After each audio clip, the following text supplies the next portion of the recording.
ಕಿರಾಣಿ ಅಂಗಡಿ, ಪೆಟ್ಟಿ ಅಂಗಡಿ, ಗಿರಣಿಯಲ್ಲಿ ಅಕ್ರಮವಾಗಿ ಮದ್ಯ ಮಾರಾಟ ಮಾಡಲಾಗ್ತಾ ಇತ್ತು. ಈ ಸಂಬಂಧಪಟ್ಟಂಗೆ ದೂರು ಕೊಟ್ಟರೂ ಕೂಡ ಅಧಿಕಾರಿಗಳು ಮಾತ್ರ ಕಣ್ಣು ಮುಚ್ಚಿಕೊಂಡು ಕುಳಿತಿದ್ರು. ನೋಡಿದ್ರು ಕೂಡ ನೋಡದೇ ಇರೋ ರೀತಿಯಲ್ಲಿ ನ್ಯೂಸ್ 18 ವರದಿ ಬಳಿಕ ಅಬಕಾರಿ ಅಧಿಕಾರಿಗಳಿಂದ ಈಗ ಕಡಿವಾಣ ಹಾಕಲಾಗ್ತಾ ಇದೆ ಈ ದಂಧೆಗೆ.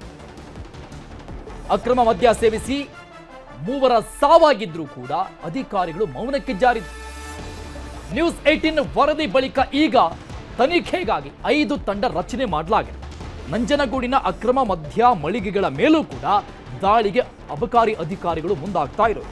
ಅಬಕಾರಿ ಉಪ ಆಯುಕ್ತೆ ಭೇಟಿ ಕೊಟ್ಟಿದ್ದಾರೆ ಡಾಕ್ಟರ್ ಮಹಾದೇವಿ, ಜೊತೆಗೆ ಎಚ್ಚರಿಕೆ ಕೊಟ್ಟಿದ್ದಾರೆ. ಬಾರ್ ಮಾಲೀಕರು ಹಾಗೂ ಅಧಿಕಾರಿಗಳ ಜೊತೆ ಸಭೆ ನಡೆಸಿದ್ದಾರೆ. ಇದು ನ್ಯೂಸ್ 18 ವರದಿಯ ಇಂಪ್ಯಾಕ್ಟ್ ನೋಡ್ತಾ ಇದ್ದೀವಿ.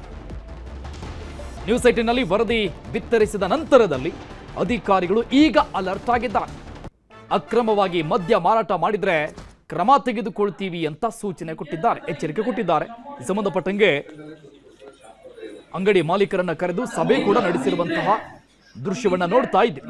ಚಿಲ್ಲರೆ, ಪೆಟ್ಟಿ ಅಂಗಡಿ, ಗಿರಣಿಗಳಲ್ಲಿ ಈ ರೀತಿಯಾಗಿ ಅಕ್ರಮವಾಗಿ ಮದ್ಯ ಮಾರಾಟ ಮಾಡ್ತಾ ಇರುವಂತದ್ದು ಈಗ ಸಹಜವಾಗಿ ಎಲ್ಲೆಂದರಲ್ಲಿ ಕಂಡು ಬರ್ತಾ ಇದೆ. ಆರಂಭದಲ್ಲಿ ಇನ್ಸ್ಪೆಕ್ಷನ್ಗೆ ಬಂದಂತಹ ಅಧಿಕಾರಿಗಳು ಕಂಡು ಕಾಣದ ರೀತಿಯಲ್ಲಿ ಹೋಗಿದ್ರು. ಈ ಸಂಬಂಧಪಟ್ಟಂಗೆ ನ್ಯೂಸ್ 18 ನಲ್ಲಿ ವರದಿ ಬಿತ್ತರಿಸಿದ ನಂತರದಲ್ಲಿ ಅಧಿಕಾರಿಗಳು ಈಗ ಅಲರ್ಟ್ ಆಗಿ ಕಾರ್ಯೋನ್ಮುಖರಾಗಿದ್ದಾರೆ.